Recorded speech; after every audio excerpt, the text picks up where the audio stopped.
In the northern part of the kingdom west, this is where Lionsgate lies. Here the bird sings outside his nest as he greets the morning sunrise. In Lionsgate, 'neath the tall fir trees, on your face feel the ocean breeze. Feel the magic that's in the air, in Lionsgate the fair.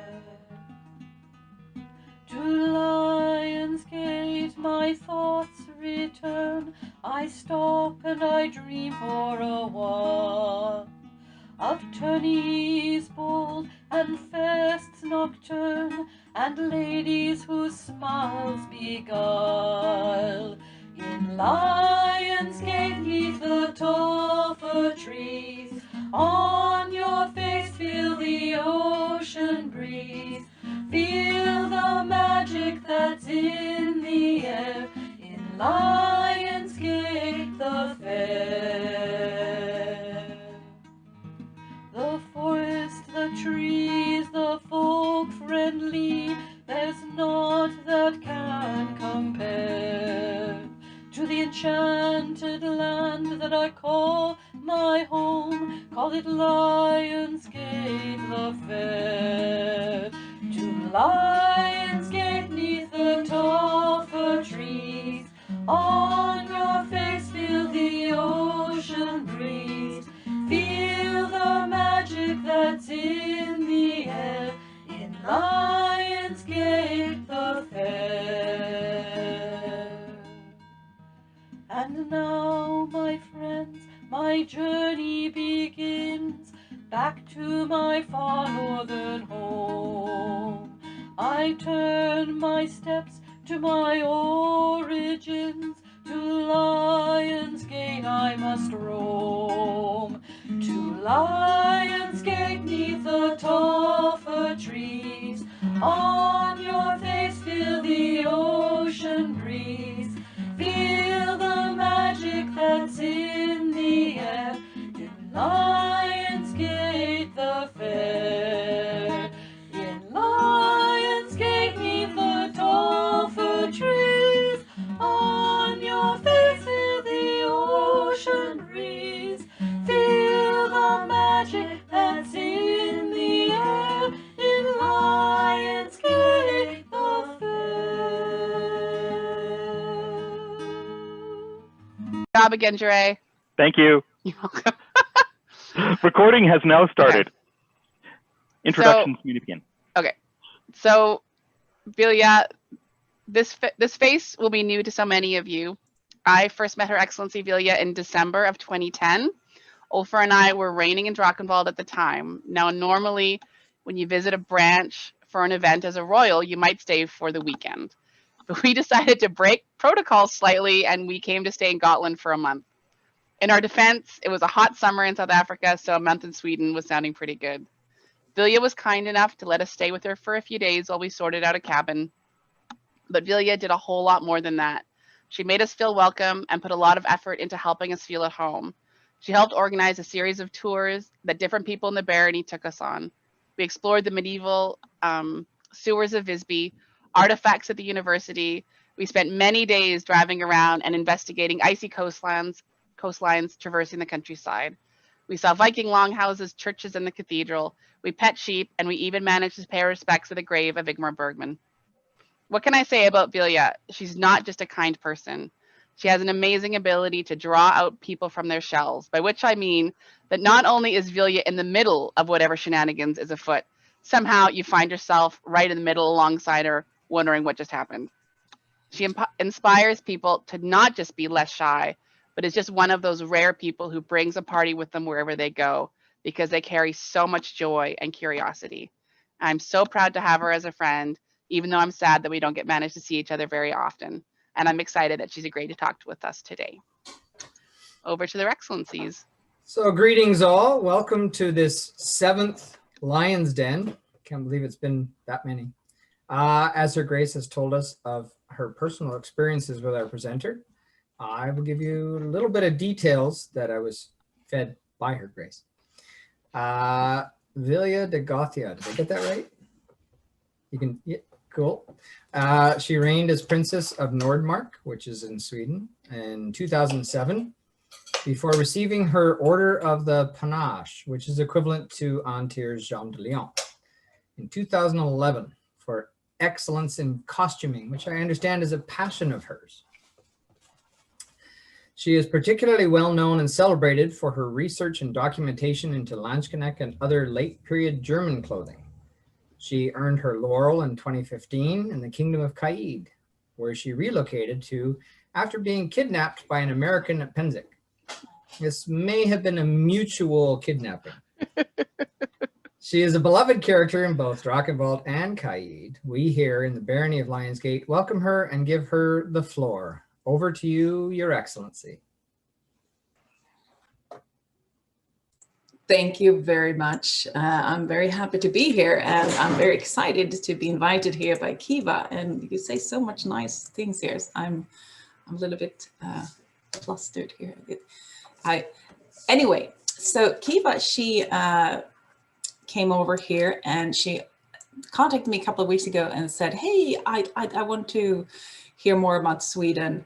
I want to looking for someone to talk about Christmas tradition, maybe something about SCA, maybe a little bit about pagan rituals, etc., etc." And so I put together a little PowerPoint that I'm going to share with you.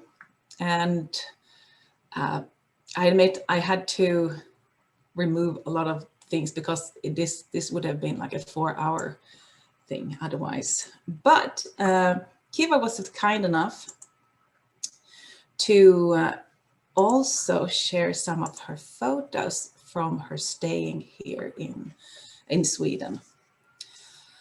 So if you have any questions, please feel free to put them in the chat. And I hope Kiva could help me track those. If there's something you want to know more about, feel free to ask it. I can either stop and we can talk about it, or I can do it later on. So I'm sharing my screen here. I hope you all can see it. Okay, so I started, I'm born and raised in Sweden. I decided to become an archaeologist back in the days. So I moved to a place called Gotland, Visby. Some of you may have heard it. It's a little place. It's located in the middle of the Baltic Sea. For those who do Viking Age, or you probably have known, you know it because of the lot of Viking tradings that went back and forth during the Baltic Sea. Here are some of the pictures that Kiva lent to me. You can see how it looks during the winter time. It's pretty, kind of pretty. It's a little bit cold. It was actually like minus 26 degrees Celsius during this period at the coldest. It was horribly cold to be here.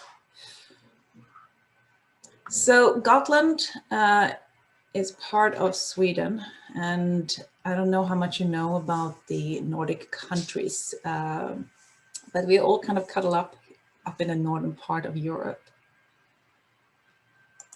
I'm showing you these because I want to give you an idea of how the landscape looks like when we're going to go in and talk a little bit more about our old Norse rituals, pagan rituals, and how we moved into Christianity and how we today are celebrating, but still using some of these old times. The pictures you see here is we have a lot of medieval churches on Gotland. We actually have over 100 medieval churches. They decided to build one in each parish. In the middle is the Gotlandic sheep. That is a very old breed that dates back to the Viking Age. It's kind of cool. Both the male and the female sheep has antlers, which is kind of a cool feature.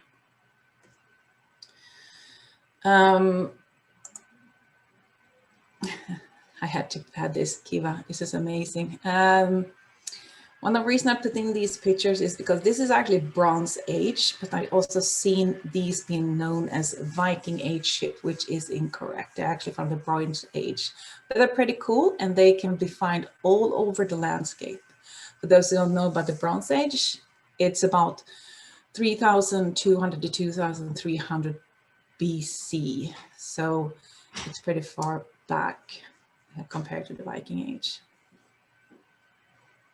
And they dressed him up with a Santa Claus. Nice. So today, during the photo, these photos are from different places around Sweden. And during the holidays, as much as everywhere else in the Western European tradition, we have Christmas markets, we dress a tree, we use an obscure amount of lights, etc., etc., which kind of makes sense since it is the darkest period of the year. But all these kind of leads up to why do we celebrate Christmas around this time of year? And for us in the Nordic countries, it also goes back to the part that it's the midwinter exists here. And before we can go into Swedish Christmas traditions, we have to first stop by the Lucia, which starts at December 13. Lucia is the bringer of light, and in the Christian tradition, she is an early 4th century martyr from Italy, who, according to legend, brought food and aid to Christians that were hiding in the Roman catacombs. And she was wearing a candle to lit up her way. So this is what we today see. But the bringer of light also happens to be at the same time as the winter solstice, which is due to the Julian calendar changes. So it used to be on the December 13. So researchers therefore draw parallels that, as a common Christian practice, was the assimilation of local festivities and reinvent them as their own.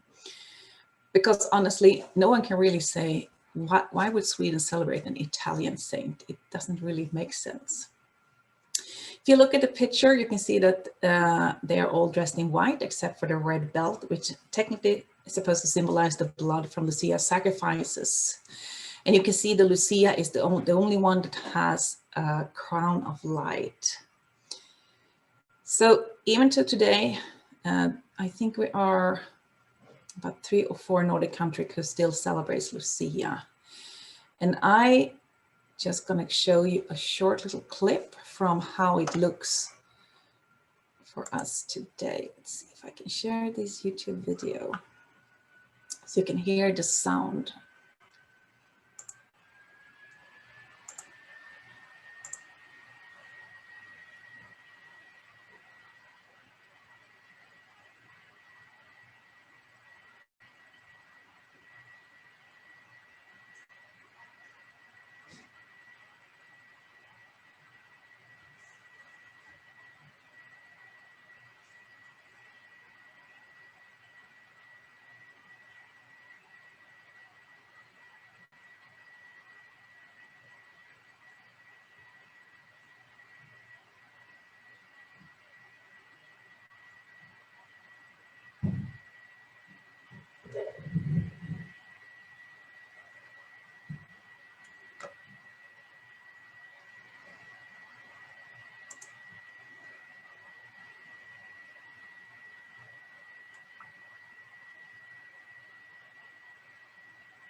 Don't believe the sound is actually.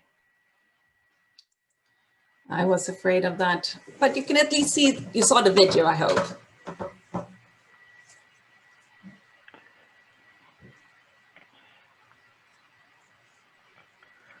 Yeah, the video did work. Yes, certainly. Okay, good. I was afraid of that. But at least you saw the video. So this is what happened early morning. They all dress up and goes out and do lussa for people. And this is happening every year since I was a kid. We all do this in schools, through our relatives, kindergarten, and everywhere, high school, junior high school, etc. We always have these traditional things.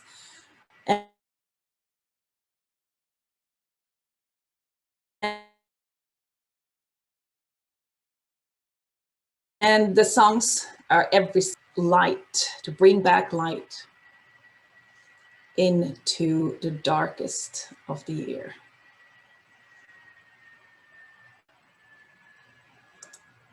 So the symbolism of Lucia, you can see, is her crown. Here's a close-up picture of what she's wearing. It's dressed with lingonberry leaves, and she has candles. Down in the left corner, you can see how the modern Lucia train looks like when kids do it. They always bring a traditional pastry, which is a saffron bun. It's delicious. And you see some old Christmas cards that has the Lucia picture on them.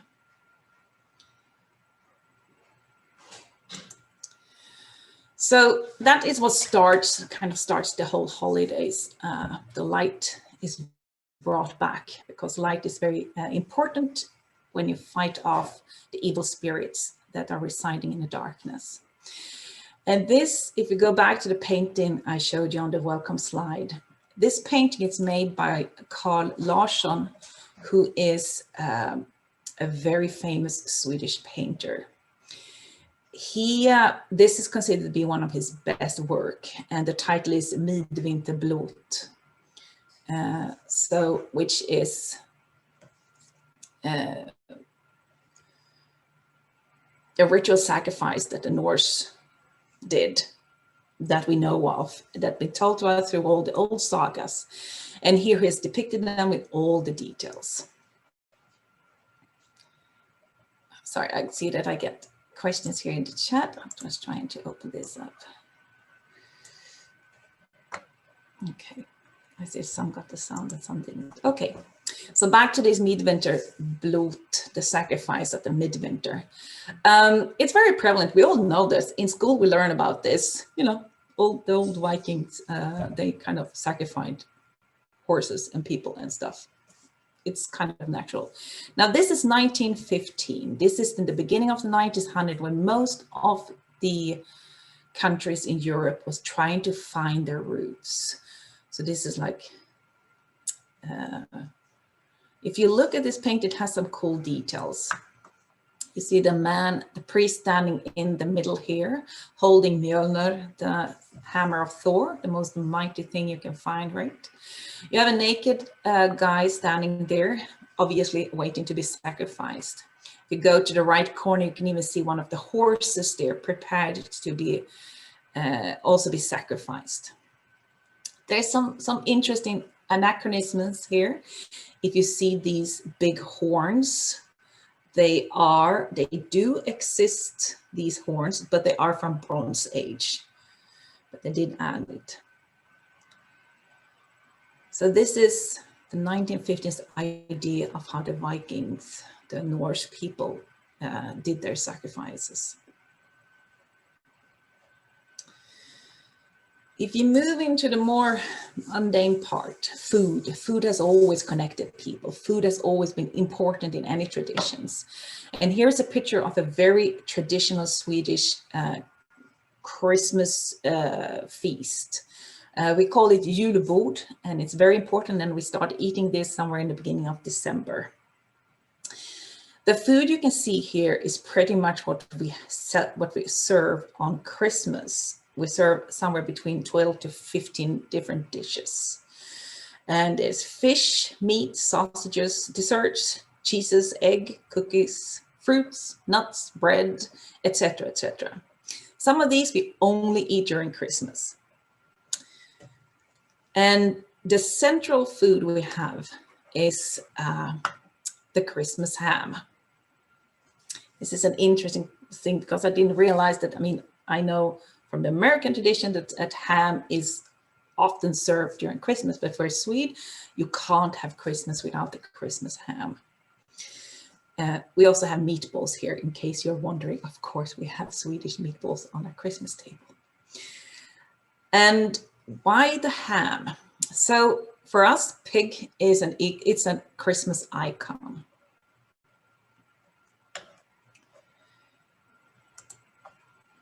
Here is a very traditional Swedish pig head that is served on the Christmas table with a little apple in his mouth.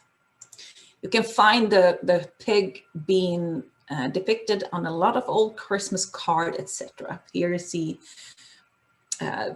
happy pigs running around, even delivering presents, or just hanging out with these little gnomes here. So why a pig? Well, a pig is a very versatile animal. It eats basically everything, and you can make so much things from it, like sausages, ham, ribs, toast, etc., roast, etc. And if you look back a couple of 100 years, or just 100 years and back, the best time to slaughter any animals is before the winter, because that way you don't have to feed them during the winter. So when you go through fall, you look in and you do an inventory, which animals should we keep over the winter and which animals should we slaughter. And when you slaughter them, you start preparing food, and it takes a while. For example, the ham that we eat for Christmas is cured for a couple of weeks. So for Christmas, that is the last day we're going to eat fresh meat, because after that we're going to have to go back. We're going to eat sausages, we're going to eat smoked or etc. But we do not going to eat anything that has been fresh. This is our final big feast that we're doing. So during Scandinavia, during the Viking Ages, and after, the pig was a very handy animal to have around, because even those that you decide to keep during the winter, they can still be fed anything. Pig is an omnivore, so they eat basically everything you will give to it. But not all. So how do we know that the pig were so important even during the Viking Age? One of the things is, I don't know how well you know about the Norse mythology, but there is a pig called Särimner.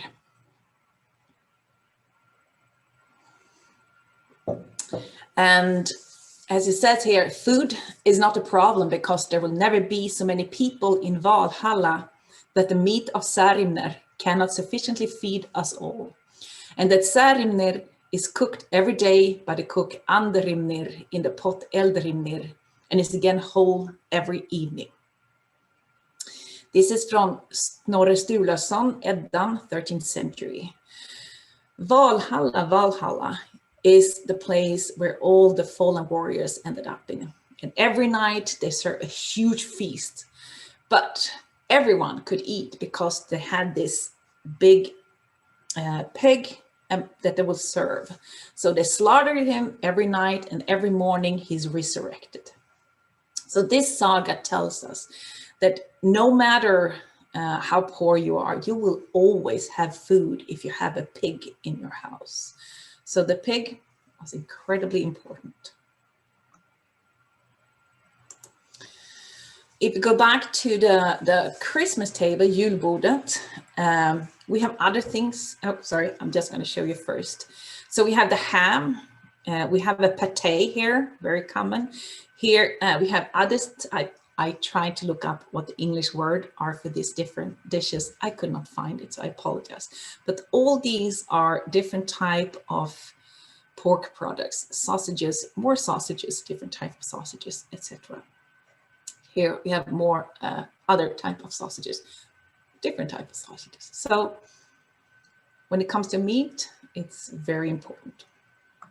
But we have other little hidden gems here on the Swedish Christmas traditions. And one we can see here in the background is this goat. It's a straw goat. Every single Swedish household of today have a little straw goat somewhere because it's traditional. It's a Christmas icon. And you can see that it's very common to see as well. Usually it helps deliver different type of gifts for people. And here in the middle, I have these, actually I bring them out every Christmas and put on the table, little goats, right? I have my American sister-in-law actually went to IKEA. I'm gonna hold this up with the camera. I don't know if you can see me.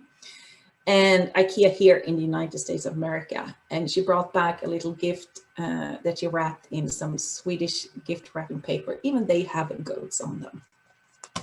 So goats is important. Now, once again, if you go back to the Norse mythology, why goat? What is it? Well, goat is like a pig. It's a very versatile animal as well, because it can basically eat a lot of things that other animals are not able to graze. Like, for example, sheep versus goat. A goat is a little bit, that can eat a little bit more things than a sheep. A sheep is a little bit more picky. But not only that, it also provides us with sources as milk and cheese, for example. Milk, which is a very essential thing for us Northerner, is because it contains both nutrients and D vitamin. Remember, we have long, cold, and dark winters, so we need a lot of D vitamin. Cows is, of course, a better source technically, but having a cow is an expensive during the winter because you have to bunker up with a lot of grass to last through the winters. So a goat is a little bit better. So goats, they're cool, they're cheap, and one of our most famous goat is the Yule in Gävle. So every year we erect a gigantic straw goat in one of the cities in Sweden, and sometimes they burn it down. It's become a tradition. It's been going on for 53 years. And of all these, this goat has survived 16 times. If you're curious, it's still alive. I double checked. It also has the little Twitter account that you can follow, and a webcam if you want to look at it. But if you go into the mythology, the goat is connected to Thor. They are actually, so he has two and Tangenjostrur, and they are the one who pull his chariot in the Norse mythology. And not only that, he also sometimes cook them and eat them, and then next morning they resurrect. So the same as Sarimner, the pig. And for those who are interested in Viking Age mythology, even though Odin was considered to be almighty and all, Thor was actually more commonly sacrificed to, he was the god of the people. And you will often find more trace of secret areas or sacrificial areas for Thor if you walk around anywhere in Scandinavia. They're named after him.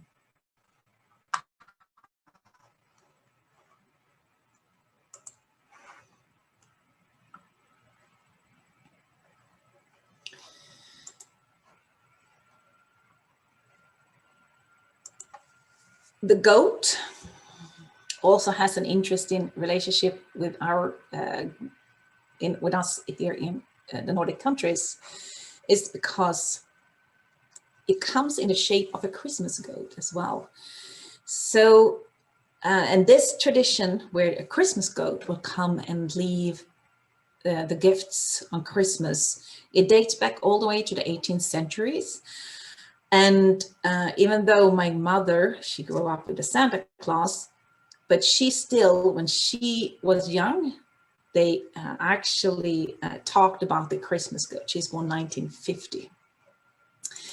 The reason these kids in this picture looked a little bit terrified is that, well, if they've been bad, the Christmas goat will actually steal them away and to some unknown future, probably not very pleasant. So similar to today's Santa Claus, but a little bit worse actually, I guess. That's this type of shape as a goat or some sort of horned creature is also common in other cultures. For example, Krampus is very well known. And though the connection between the Nordic Julebocken and Krampus is unknown, they believe that it should be some sort of connection somewhere. are very Christmassy for us Swedes. Here's some other pictures of the Christmas goat. And the Christmas goat in this is for early 1900s. It's the guy in the middle here. He has little horns. For those, every time I talk about Christmas goat, I can always recommend this movie. It's a Finnish movie called Rare Export. It has English subtitles. And it actually touches this whole folklore with the Christmas goats and evil elves, etc., etc. And in Finland today, their name for Santa Claus literally translates to Christmas goat. So I can recommend that if you're curious. But speaking of Santa Claus, so Christmas in Swedish is Yule. So that's how we call it. So we still use what people mostly consider the pagan name for it. And basically everything during this holiday, we just add the word Yule to it. So when we talk about different type of Santa Claus, we actually has a little bit more. As you can see here, there's a ton of different little Santas running around here. And that's because they are more equivalent, I guess, to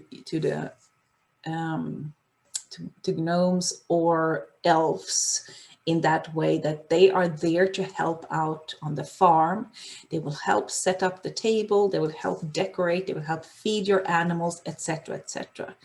And one thing that is very important is that once every year on Christmas Eve, you have to give them a bowl of porridge. And on the top of the porridge, you have to put a click of butter. If you do not do that, horrible things can happen. As one of the stories says, that one farmer, his servants thought it was fun to hide the butter on the bottom of the porridge bowl. So when the little gnome came up to get his payment, he didn't find it and got super angry. So he killed the cow. Now then he went back to eat the porridge, and he discovered the butter was actually in the bottom of the bowl. So he felt sad, so he went over to the neighbor and took his live cow and traded it with the dead cow. So don't piss off the gnomes, I guess. It's a good moral of that story. You also notice that these Santas are slightly smaller than the regular, American type of Santa. So they say they're part of the lore.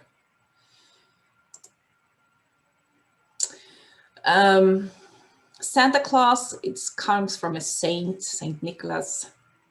We call it Yule Tomte, where Tomte technically is those tiny helpers. Yule Tomte is the big guy who comes with gives you the gift. But beside Tomte, we also call them Nisse, and sometimes we say Tomte Nisse. There is no equivalent in English, so I can't really give you that, but Tomte Nisse or Tomte Nisse, everything fits all these tiny little guys with a beard and red hat. The only thing you can do to separate them from Yule Tomte, the Santa Claus, is that they're smaller and comes in bigger groups, I guess.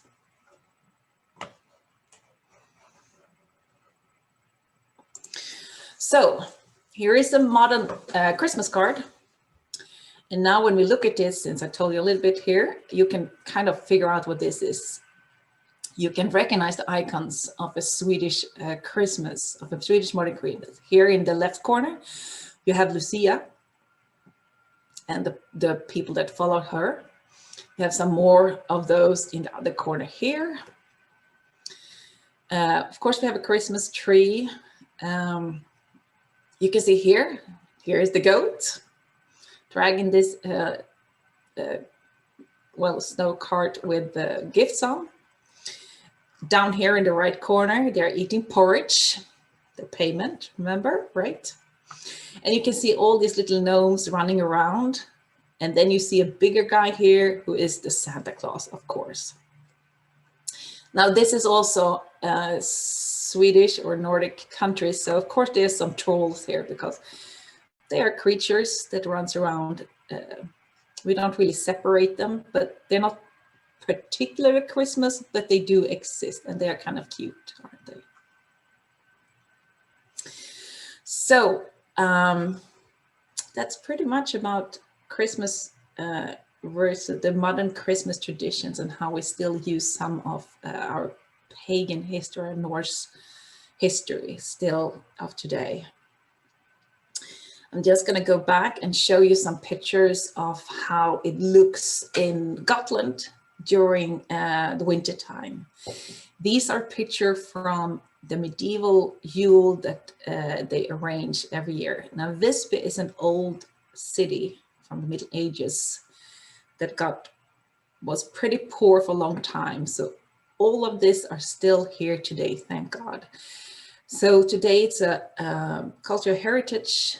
The town is pretty small. It takes about 20 to 30 minutes to walk from one side to another. But everything, it has these old medieval buildings. So they, of course, arrange these medieval happenings several times per year and also during the winter.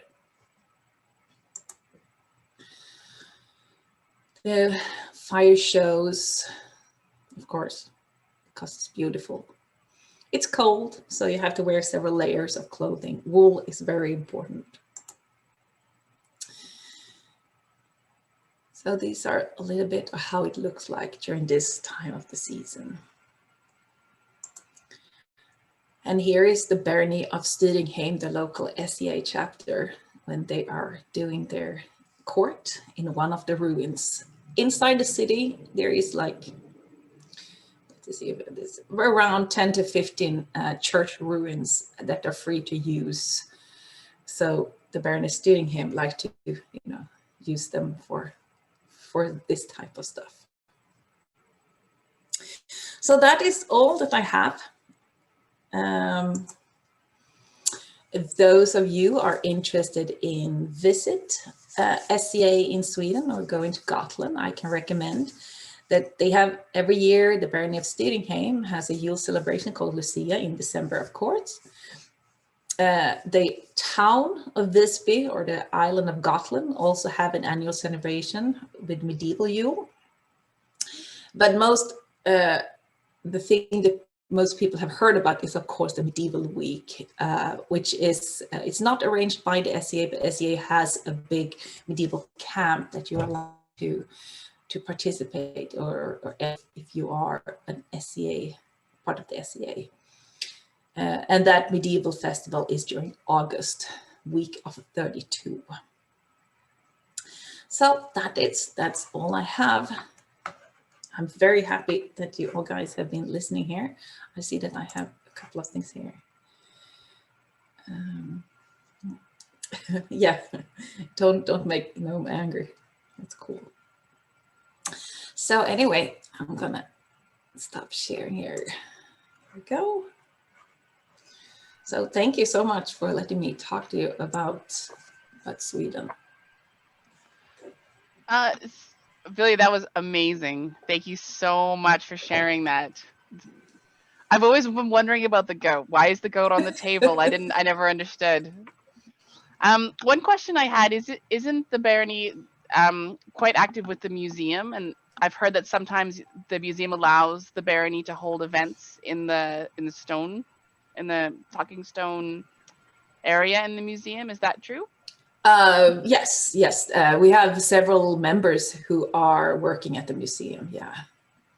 Gotland is trying very hard to integrate their history. I mean, you've been there, and my American husband went over there once, and he went into the museum, and the things that kind of throws him off is that these big Viking age picture stones are just standing there for people to touch.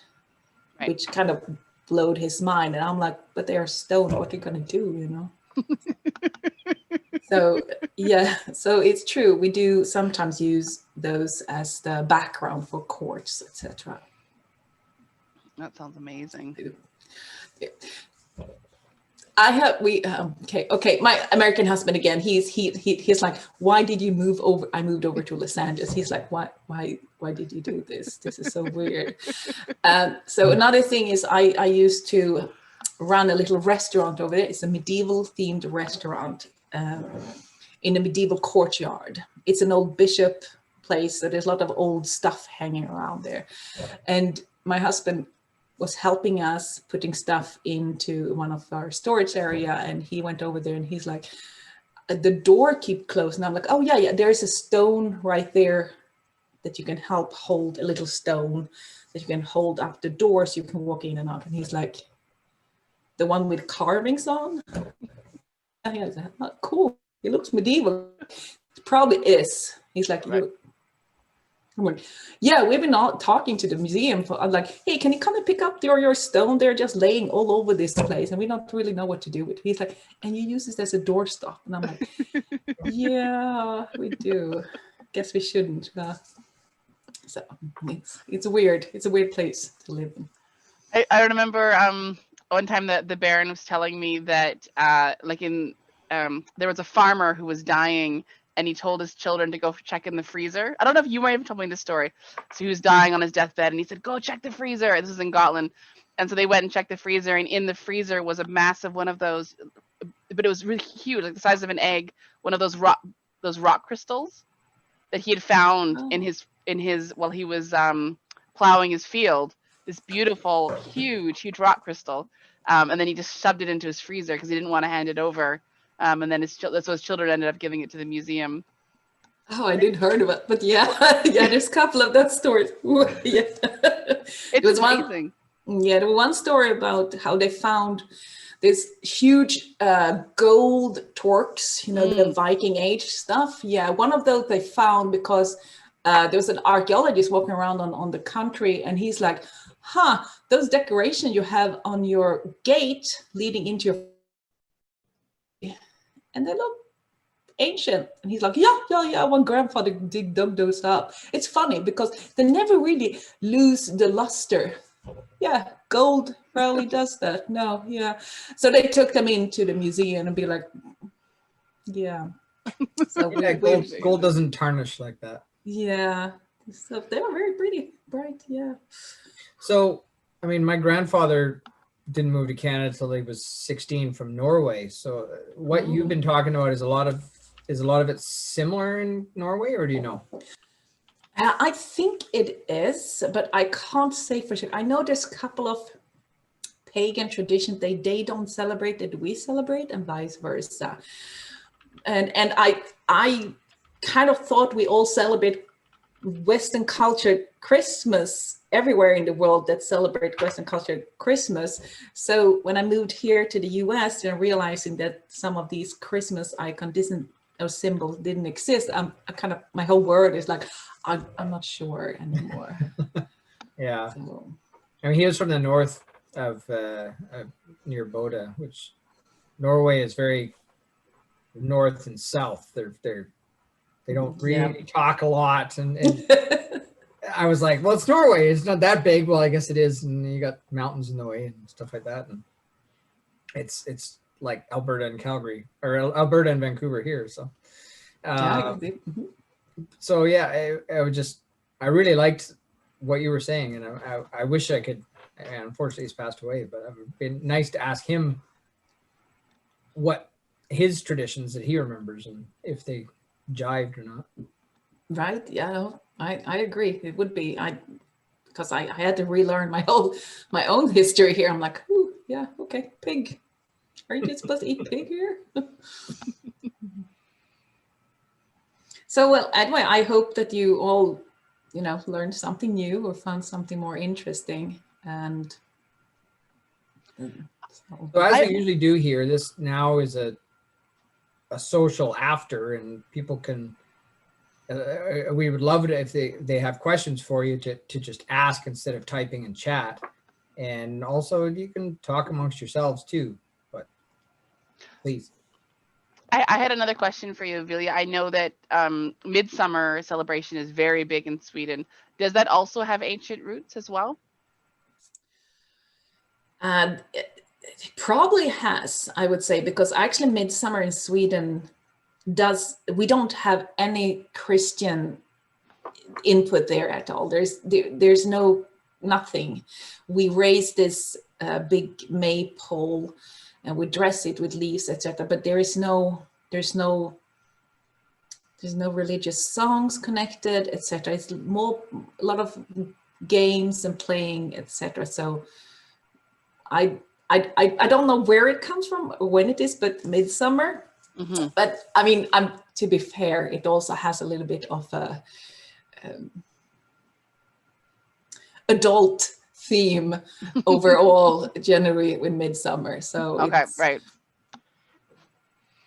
With one of the traditions during midsummer, for example, is to go out during midnight and pick 7 different type of flowers, and you put them underneath your pillow. So during the night, you will dream of the person you want to marry. Oh, that's a Very nice important. tradition. Works? No, it doesn't. Well, it does. Does anyone else have any questions? So, one thing I was wondering about, Vilja, is now that you're in America, of course, what's the big event that people would go home for? I mean, obviously you can't this year, but is it more to get together at Christmas or midsummer? What's the sort of one time of year that brings everyone together? It would be Christmas. All right. Well, I'm sorry you can't go home this year. Were you planning on going home this year? No, my mom and the rest of my family was supposed to be here. They were supposed to come by here in June. Oh no. They did not come by here in June. No. So it's been over 2 years since I seen my mom at this point. So it was not very good. Oh, no. I'm sorry. Yeah. No, she is too. She's a little angry. Yeah. As moms get, yeah, fair enough. But it's okay. We can do Zoom calls, so. Oh, good. I have a question. You talked a lot about the meat in the Christmas feast. Mm-hmm. What kinds of fruits and desserts and nuts and kind of the other sort of non-meat foods are traditional? Yes, for dessert is the porridge. It's a rice porridge. The closest I would say, if you ever eaten horchata, it tastes very similar. It's a Mexican dish, so it's rice boiled in milk, and then you serve it with cinnamon and sugar. Oh. It's delicious. When it comes to fruits, it's mostly dried fruit because, Winter. or apples, because you can still store apples for a very long time in underground cellars, etc. Bread, we usually have like 3 different type of bread that we eat. One is the very specific, for example, the ham is cured and then boiled. And the water that you boil the ham in, you will save it and later dip the bread and eat the bread. So it's very specific. You don't waste any of the nutrients throughout everything. The first dish is fish, salmon, cured, smoked, etc. We have herring is very big. This is it's not the fermented herring, it's the pickled herring. So it's actually not that bad. If you go to IKEA, you can see the pickled herring, a selection of pickled herring, and they're pretty good actually. I would recommend the ones, mustard flavor is the one that people usually like the most. And eggs, and we have a different type of cheeses. And it's not a lot of vegetables, but there is some, like kale, we usually have. And what do you call these tiny green ones that look like, Broccoli? Yes, broccoli. Oh, no, Brussels sprouts. Brussels sprouts, the round ones? Yep. For example. Both brassicas, they come from the same plant. The same species of plant, brassicas. Oh, Brussels sprouts and broccoli, they're very closely related. Oh, cool. Yeah. So Vilja, you said for the feast that there was 11 or 12 dishes. I know in some countries there's 12 dishes for the 12 apostles, like in Poland, that the 12 dishes for 12 apostles. Is it that way in Sweden, or is that just No, coincidence? no. Okay. We just serve them in different. We always start with fish, different type of fish dishes, and then we eat the meat dishes, and then we eat the dessert dishes, and then we try to eat nuts and stuff afterwards. The Christmas dinner is about 3-4 hours long. Just constant. It's like a buffet table more than you can always go back and eat more. Like I only want to eat this, So I have a question. What type of games are played? for Christmas, we usually we dance around the Christmas tree actually. Ooh. So there's a lot of different type of Christmas songs that are made to dance around the Christmas tree, and they contain elements that you're some about playing violin, etc., etc. And we have similar traditions during the midsummer, but other songs, of course. Ooh, nice. Thank you. You're welcome. For desserts, in in Norwegian, we have krumkake, which is a cookie, and then we have lefse, which is a napkin. do you guys have similar? No, we probably might have. But I'm a little bit unsure. I heard a lot about lefse, but I have never tried it, so I'm not sure. Yeah, it's a pastry usually with cinnamon, sugar, butter mixture in between it. Sounds delicious. But they cut it into a triangle. It looks like a napkin. And it looks like a napkin. But I can tell you that southern Sweden and northern Sweden also have kind of a bit of different Christmas traditions as well. So I can see how places closer to Norway have similar traditions, while other places closest to Finland might have other Christmas traditions. Right. Krumkake is a really good cookie thing, but it's quite a lot involved in that too. So usually are, unfortunately, but yeah, no, it sounds delicious. Unfortunately, I don't know really any Norwegian, so I've never tried those. I have another question for you. How many of these traditions have you brought over to North America with you?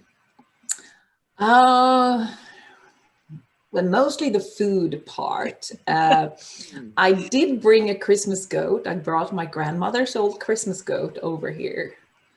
Of course, it's not Christmas without the Christmas goat. I mean, it's part. We usually place them underneath like the Christmas tree, but I have big dogs. I didn't want them to think that it was there, so I put it up in the window. I also bring over the tradition of hanging a gigantic star in the window. If you've ever been to IKEA, you've seen these gigantic Bethlehem stars, right? That lights up and you hang in the window. Every Swedish household has at least one, probably 5 of those hanging in the windows. That's so pretty. They are, right? right? You're bringing that stuff over with you. I love the Christmas goat. I think that's fantastic. Yeah, it's kind of cool, especially since, it's a little bit pagan here. Yeah. Very cool. Thank you. Thank you for letting us know that we can follow the webcam of the Yule book, because that is the neatest thing. I just love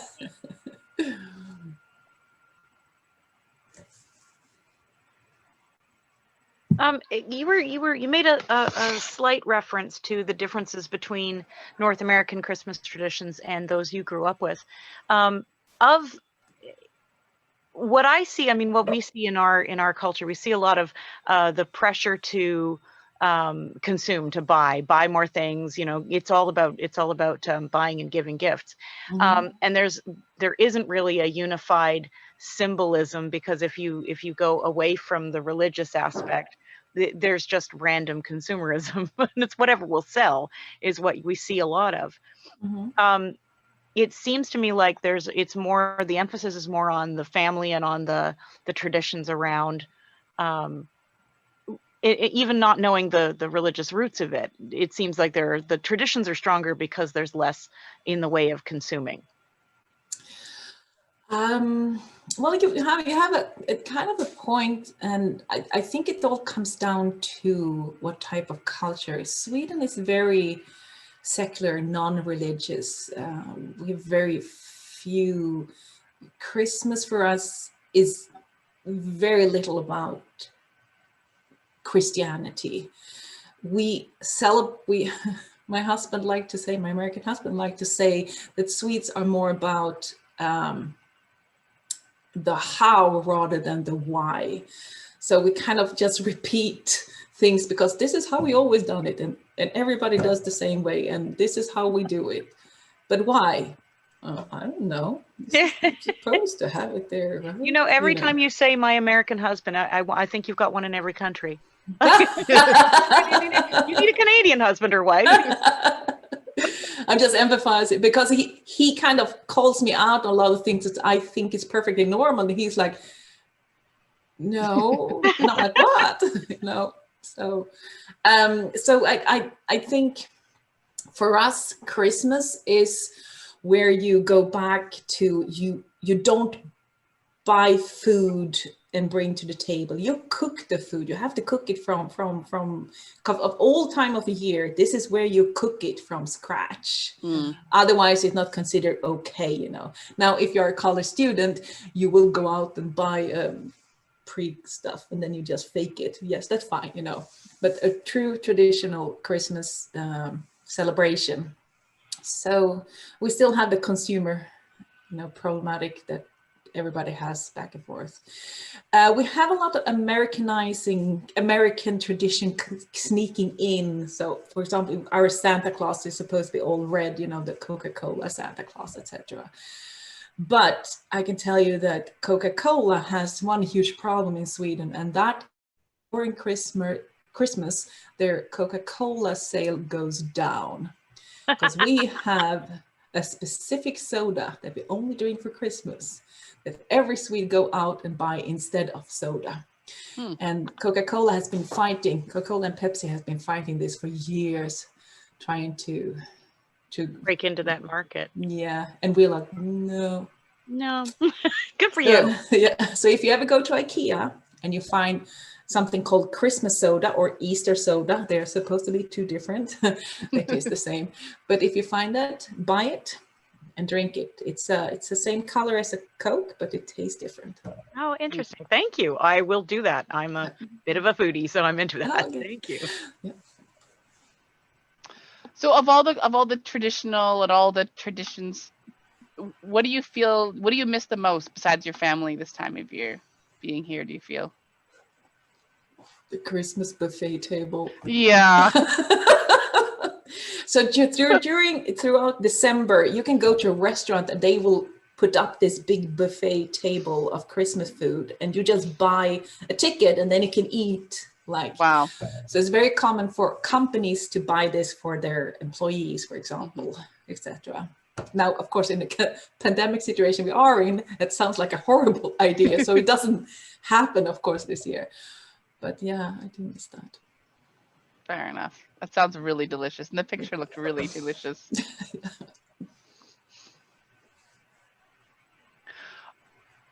Well, I mean, you're welcome to stay. I think we're just going to sort of socialize, but you don't need to, if you want to stay and answer questions, or if you have other stuff to attend to. I know you've got a lot of dogs that you live with. I do. I have to go up for work in a bit. So I fortunately have to go to bed to get some sleep here, but. Thank you so much. Thank you so much for joining us today. It was just wonderful to learn all new things about things we'd seen, and it is so wonderful. Thank you, Vilja, so much. I can't wait to have more shenanigans with you when we can. Yes, please, soon, right? Okay, you take care. Thank you. Bye, Your Excellency.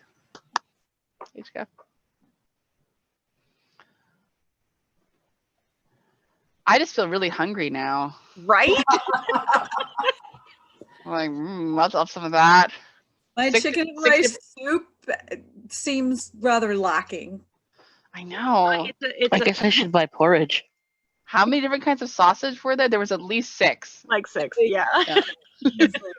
I'm like, okay, I need to know what they spiced them with. I need to know about the fat content. I need to know what the fillers are. Yeah. I need to get in there. I'm thinking, Your Excellency, we might be looking at a Yule feast next year. Oh, I'll be heartbroken. Yeah.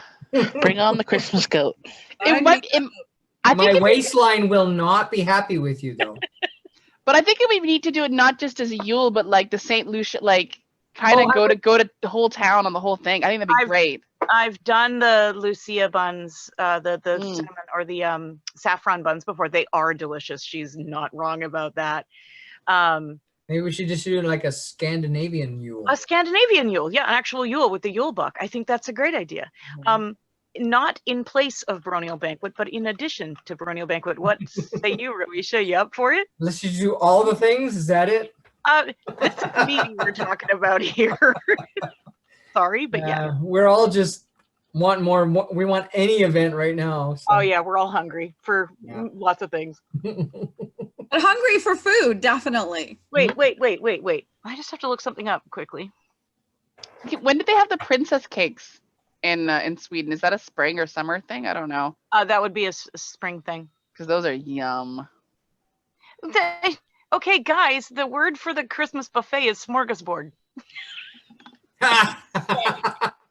Oh, nice. Of course it is. Of course it is. The Swedish chef, smorgasbord. Well, remember that if she's You want to have so Brianna? Sweden, they don't call him the Swedish chef there. He's the Danish chef. Brianna? Yeah. You want to have a Yule smorgasbord? I'm down. I'm down. If we can make it COVID safe, I am down. Can I help? Yeah. You want to co-cook? I don't know if I have the talent for that, but I'll definitely help. What about Sir Finn banjo? Oh yeah. If we can get him at September Crown.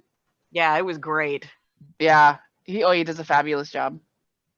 Well, I'm still kind of a novice at feast cooking, but I will certainly dive straight in if and learn everything I can. So I will say straight up, smorgasbord is the cheater's way to do a feast because you put all the food out and they get themselves. You don't even worry about it. You just keep the dishes filled. That's all you got to do. Well, no, but you can still call it a Yule smorgasbord. Yeah. However you want to serve it. I love it. It's such a great idea. But at least having all the meat like out like that would be amazing. I love that our take home from this is we're hungry and we want food. I actually really like pickled herring. Pretty much. So I love pickled herring, but I like fish. So. That's delicious. So when you were there, Kiva, how long were you in Europe? How long did you? Specifically in Gotland, we went for a month. So we rented it just over a month. So we went and we stayed with Whilja and her then partner. And we rented a cabin in Visby. And then apart from that, so we reigned from South Africa, so what we would do is we would take a week off and we would fly to an event in this country and then make our way across and then do a second event and then fly home. So we did quite a bit of that.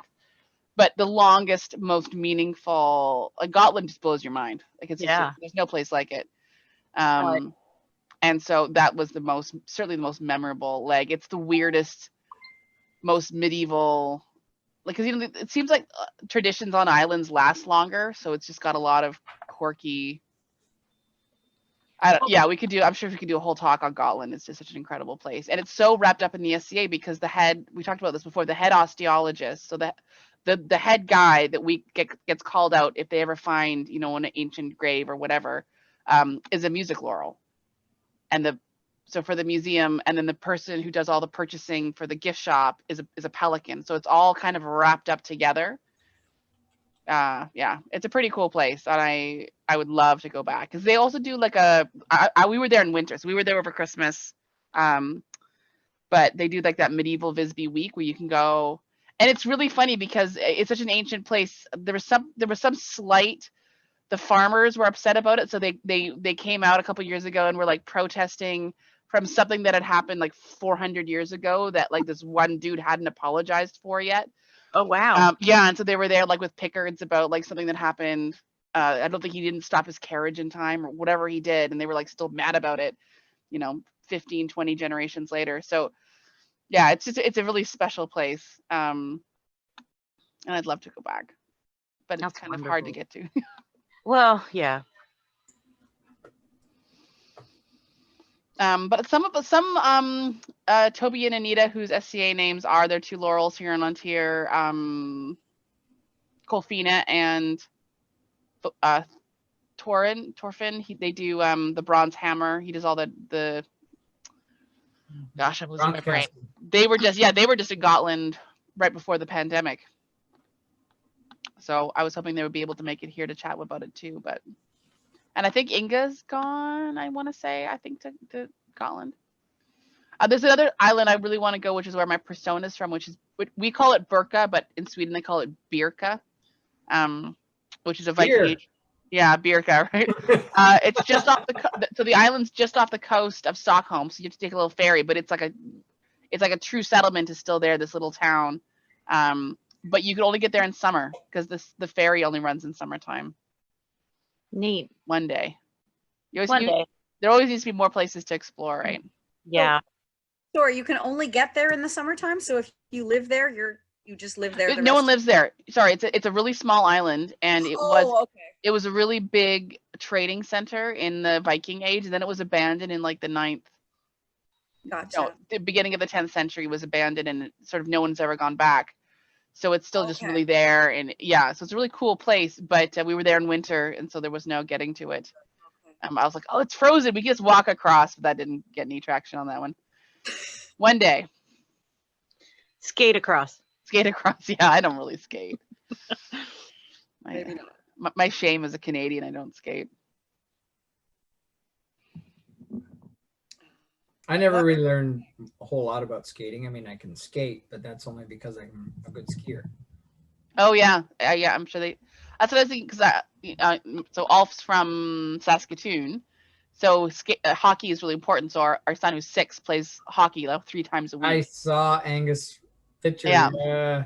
And for whatever reason, like the hockey practice is still going on. I think because the kids they're not playing hockey; they're just doing practice, and I guess you can isolate well enough in an arena. I don't know, but I was thinking about that playing hockey will help his skiing. Yes. Yeah. Yeah, it will. Ray, your head keeps disappearing. Jure is having connection issues or issues of some kind. He's texting me right now. So I can relay anything Jure needs to tell you. He'll just it's just his image. His head keeps disappearing. Into the backdrop. Yeah. Oh, mine can do that too if it bothers you, don't look at it. If I'm wearing my coronet, the top of my head disappears. Yeah, I noticed that too. Yeah. It's because of the backdrops. It's because of the green screen effect. Yeah. So the shiny coronet totally makes it like it would be from here up is gone. Yeah. As you can see, watch my hand. If I put it back, it disappears, and I can bring it forward again. It's just because of the backdrop. That's trippy. It's, if Ariana and I are both in this, so she's sitting here, then I kind of disappear. It's really strange. So. Okay then. Her hair takes up too many pixels. But with her knee, she can't sit at the computer for that long. Yeah. So she's been sitting in the chair beside listening. But you can hear her voice. Didn't that food look delicious? It did. I want it all. Yeah, I think we all need to make some changes to our traditional Christmas feasts and have some of that incorporated because it looked amazing.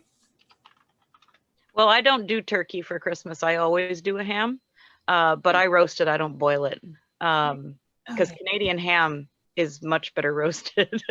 And then afterwards, you take the bones and whatever meat is left over, like there's any meat left over, and throw it in a pot and boil it up into stock and throw in a bag of split peas and just make some split pea and ham soup, and it's so good. It is. And that feeds us through to about New Year's.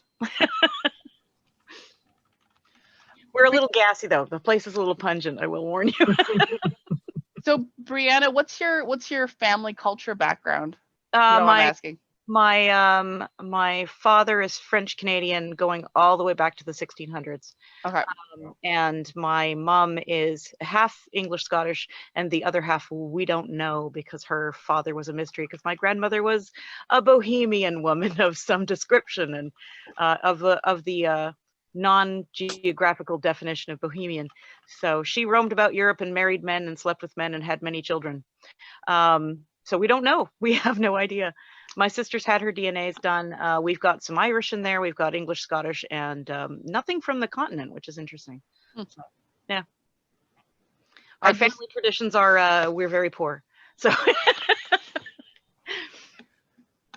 I just did, a friend of mine got me one of those Ancestry DNA kits. So I just did it yesterday. So you'll get the results back in the new year? Yeah. There's a weird thing on my dad's side, which was kind of this secret growing up, which never really made any sense, which is like my grandmother, my dad's mom, was born in Bella Bella in 1924, which is a tiny indigenous village. Mm-hmm. And it was like, so like we heard that, and then it was like, but you don't talk to grandma about it, like don't ask her. And it was like, okay, like that's normal. And then as a teenager I was like, that's not normal, like what? Yeah. But we don't know, like, not like, you know, I'm not indigenous, I'm white descendant and all that kind of stuff, but it's like, so I'm curious if there's like, why was she born there? Like, was she taken from there, or just my grandparents were randomly in the 20s traveling on the North Coast with my great grandmother being heavily pregnant? Like, I just don't understand.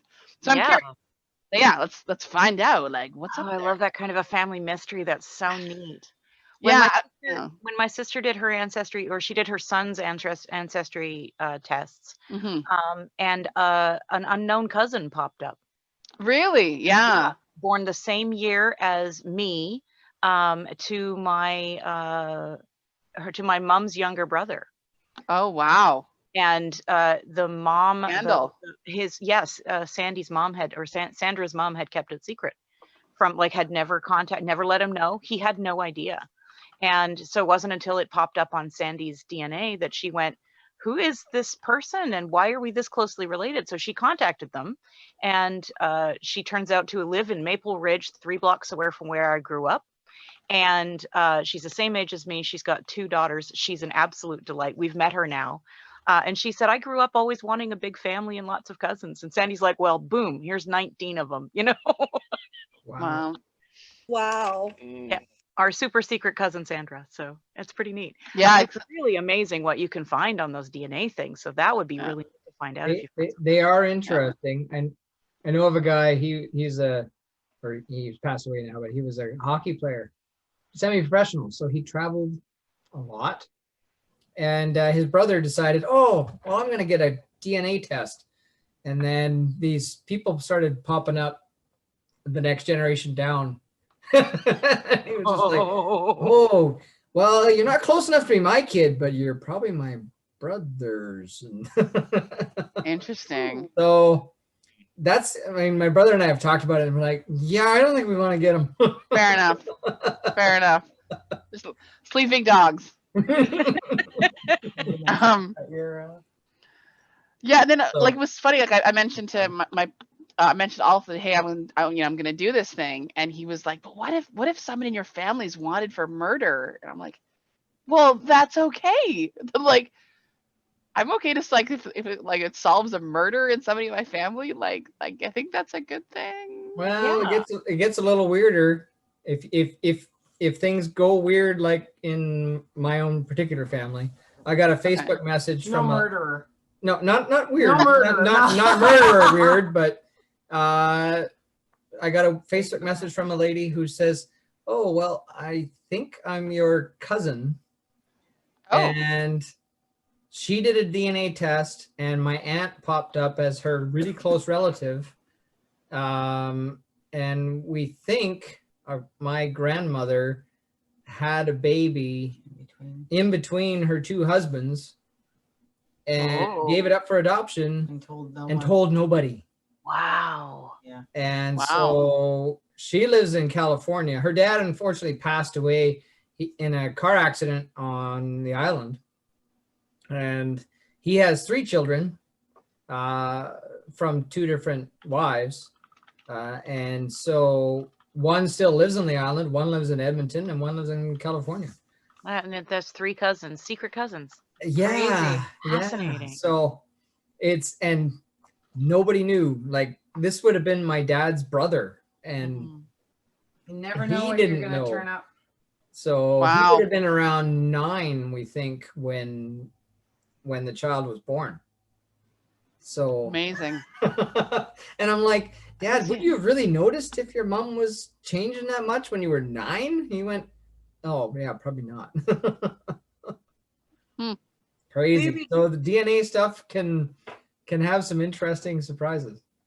We rediscovered some lost family, but it wasn't through DNA. It was more that they were finally like allowed to get in touch because there'd been sort of family scandal stuff. It was on my dad's side, and he had 4 first cousins and all of their kids that we'd never met until I was around 12. Wow. Because his grandmother had died of TB in a mental hospital because they, back then they thought you were crazy when you had TB. Right. So the kids all got adopted out. The eldest stayed with a cousin, but the others were, adopted different places. And the youngest girl, when she was adopted, they said, you can't have anything to do with your birth family. And the husband felt the same way. So it wasn't until after that the kids were finally allowed to go and search for the family. Wow. So we ended up with this huge chunk of our family in Ontario, close to where we'd been going to our family cottage all those years that my grandparents had. And we'd never met them. So some of them had multiple kids each. And so we just all of a sudden had this, instant extended family. So it was pretty neat. It just came out of nowhere. My youngest actually asked for a DNA test for Christmas, and it wasn't in the budget this year, but it was interesting. I was like, oh, you're interested then? He goes, yeah, there's a big mystery on your side of the family. There's a big mystery on my dad's side. I kind of like to know, and I'm like, well, you might find out, but you might not. There's more we don't know than that we do know. Interesting. Yeah. Just to segue for a second. So Brianna, I'm just side chatting with Vilja now. So she loves the idea about us hosting a feast. And so she said, let us know if we need any help with researching dishes and recipes. And I would love to pick her brain. Yes. Yeah. Cause the SCA over there is much harder core than here. Yeah. They take it to the next level. So their feasts will be like next level phenomenal. Stuff. Yeah. So that might be a good, I don't know if that's something, but it's on your radar. It's on my radar. I will absolutely follow up on that. The thing is, I like to start prepping for a feast, 6 months in advance. So running experiments like, is boiled ham better than roasted ham? Let's find out. Yeah. My roommates get really happy when I get like that. So. And you've got cook skills you can lean on too, Brianna. So. Yeah. Cook and research skills, Roisha. Yeah, we are happy to, obviously I can't voluntold everybody, but I'm sure that there will be a number of us that will want to get on board. Well, especially if we can get some other resources that we can't find. Taste things. Exactly. I heard that, Ariana. What did you say? I missed that. She's volunteering as tribute for tasting. Yeah, Lethen too. Yeah. So the other thing. Go ahead. I was going to say, if they have, like, they would have access to resources in other languages that are very hard for us to get our hands on. Oh yeah. It'll be like crazy research, and yeah, it'll be a whole thing. The other thing I wanted to mention is that for these, because it's like the Feast of St. Lucia and the lighting for the feast would be important consideration. Yes. I know sometimes I've been to feasts in the Barony, we don't always turn off the overhead lights. Our biggest issue in hall rentals, one of the biggest challenges we have is finding halls that will let us burn candles. Or electric candles, or electric candles now are actually really good replicas of and Barony, I do believe, owns like 40 candles we bought for a banquet 2 years ago, so I'm pretty sure we have a stock and we keep the stock going because we have found it a good resource. I know there's nothing that replaces that natural candlelight glow, but if like I said, more and more banquets or halls are being very particular about live flame for obvious reasons. I'll have to look at the Lions Hall, the one in Langley that we were looking at doing Canterbury Fair at, what their candle policy is. Because we that's a really good hall for a feast. They've got a nice kitchen. But yeah, thank you for that, Kiva, because that's a really good point.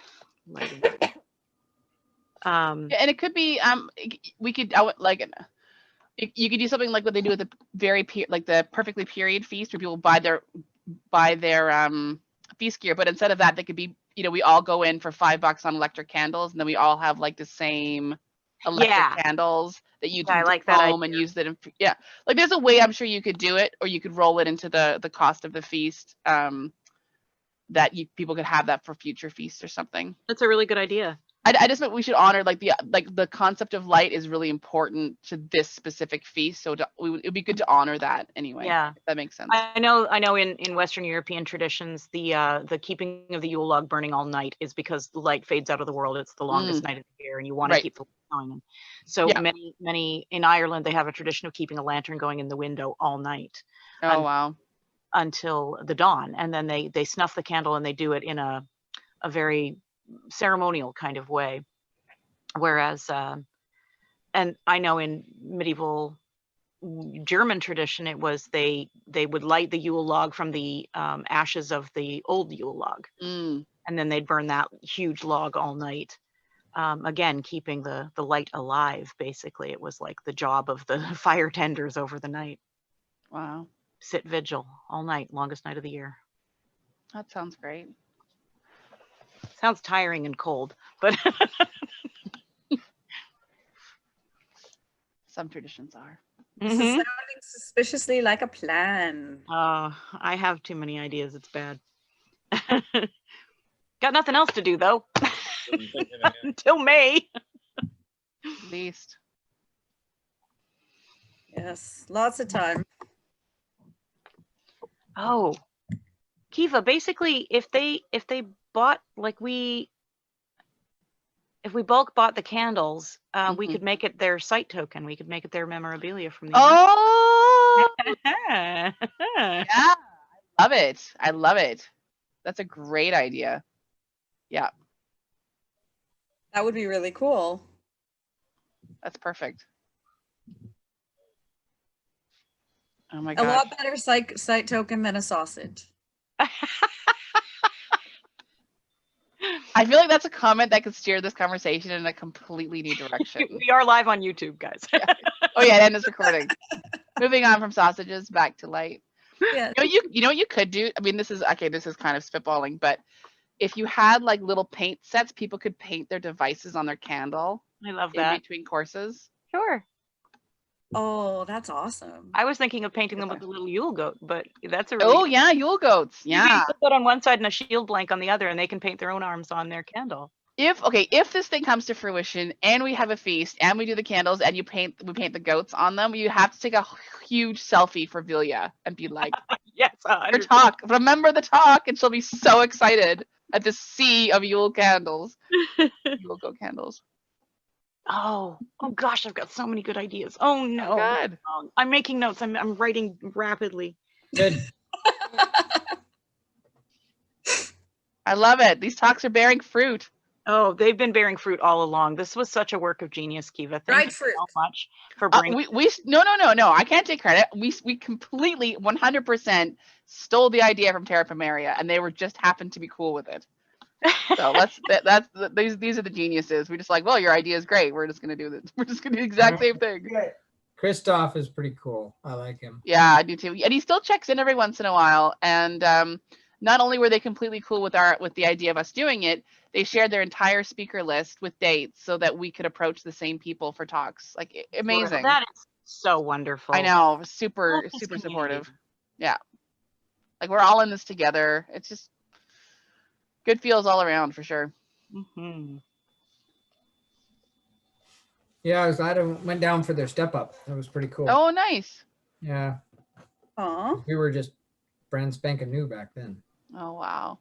I like Terra Primaria. They've got a really good inclusive vibe. They were kind of leading one of the leaders, I think, in the kingdom in terms of that kind of stuff. They're good. They're good folks. Their equestrian program's rocking. That's good to know. Oh. Take drugs.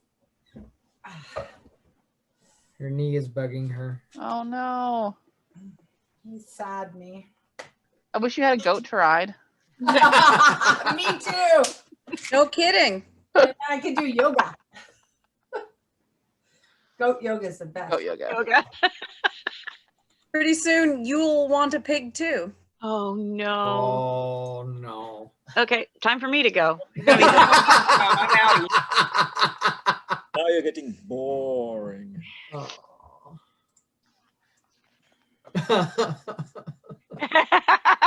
Kenrick just got that one. Well. Yeah, well, wouldn't want to ram it down your throat. Oh. Oh my God.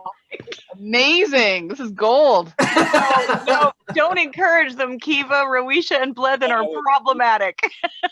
I love a good pun. No, bring it.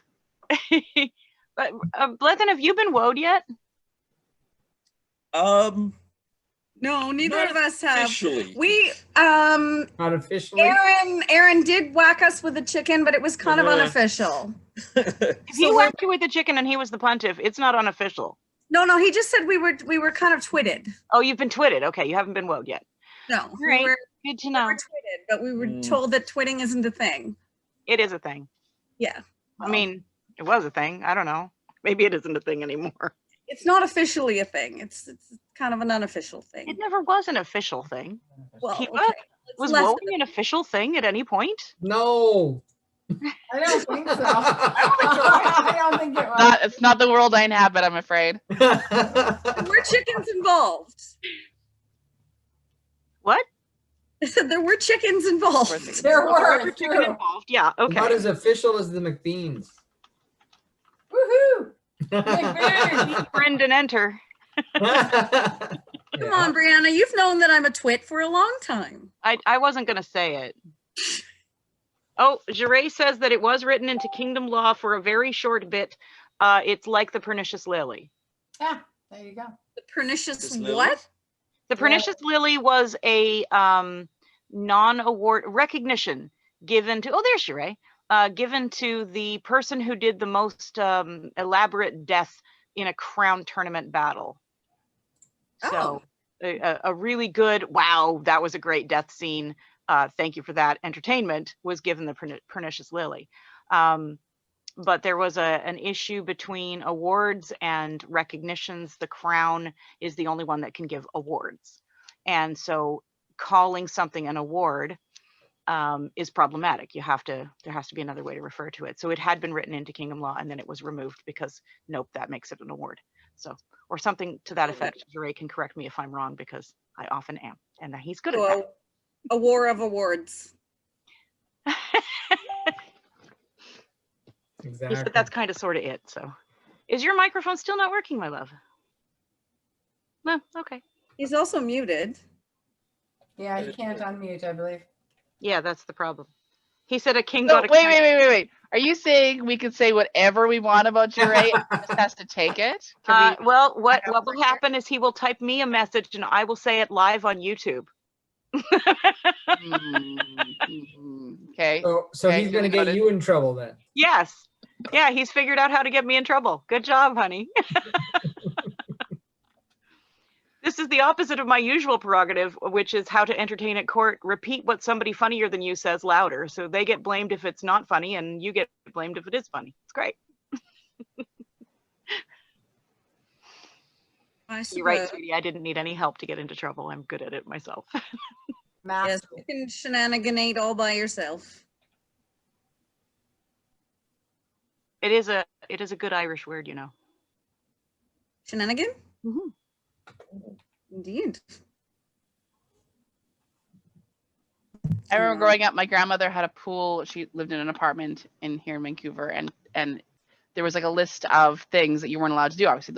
And one of them was we had to ask because we were so little. It was like no, and then it was a great big word. I remember her saying it's shenanigans, and so no shenanigans was written into the pool. But we had no idea we didn't know what that meant, but we sort of figured it out. But that's adorable. No shenanigans. Okay, James, can we show off what you've been working on here? Oh, it's really cool though. He's been working on his device and has been drawing this really cool dragon. Cool.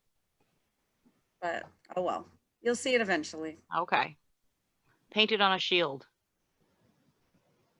that we then get to shoot at. It's similar to the one that he put on his quiver, if you ever saw that. Oh, I did, yeah. Yeah. Oh, very cool.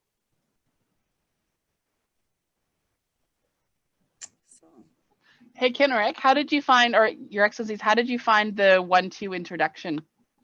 I don't think we did. I thought it worked quite well. Okay. Yeah.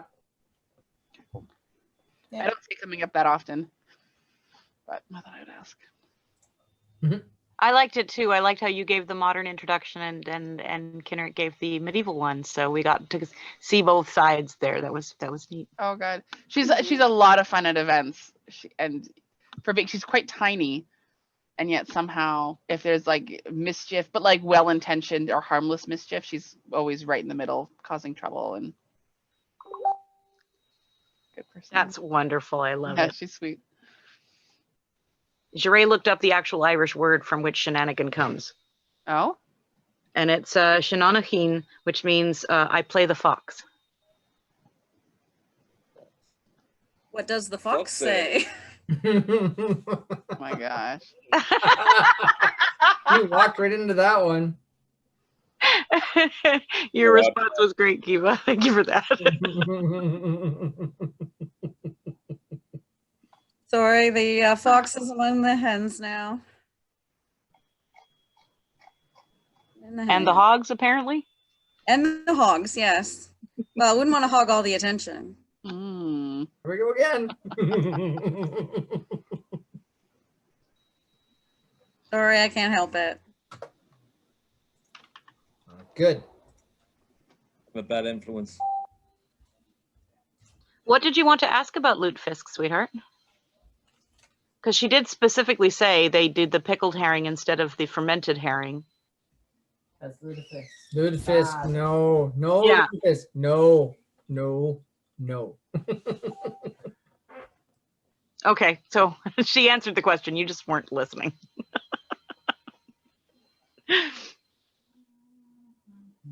It's like a jelly live fish. It's not pleasant.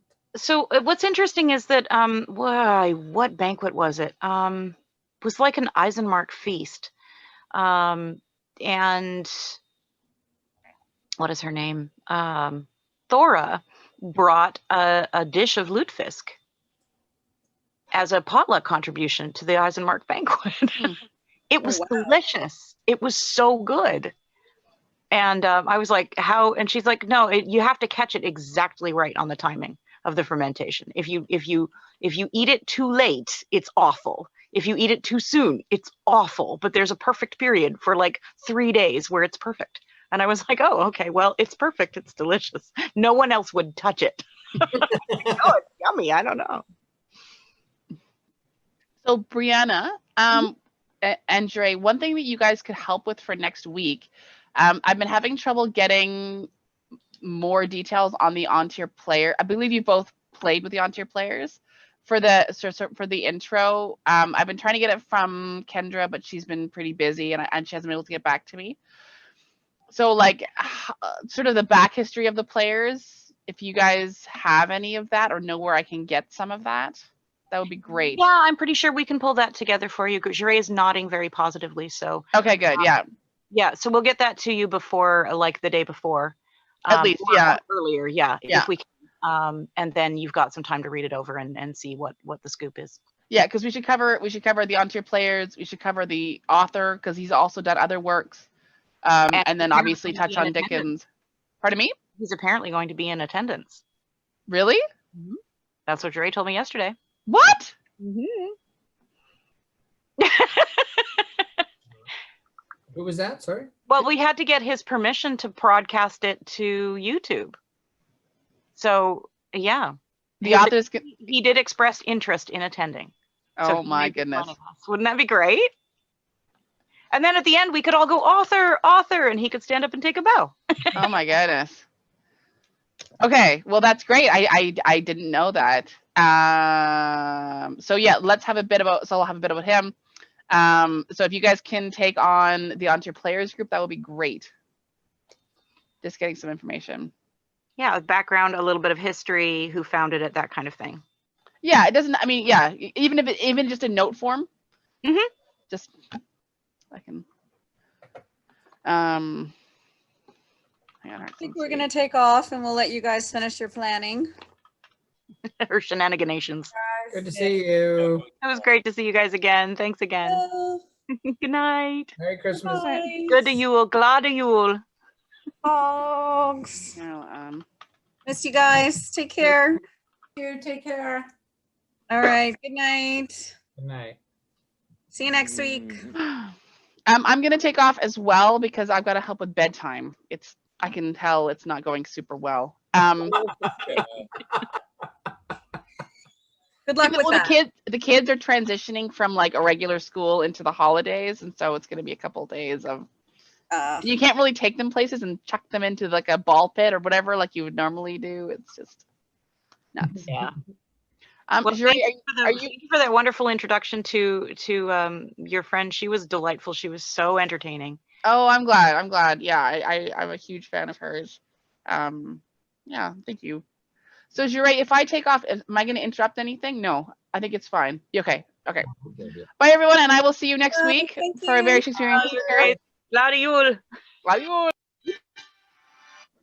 All right. Well, I think we are going to take off. So good night. Good night. 1,000 times good night. Take care. Right. Trying to figure out how to leave. All right. Take care. Bye.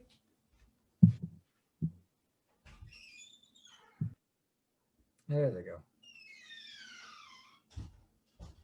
You guys are both muted, so okay. We'll see you guys later. Bye. Thanks for everything.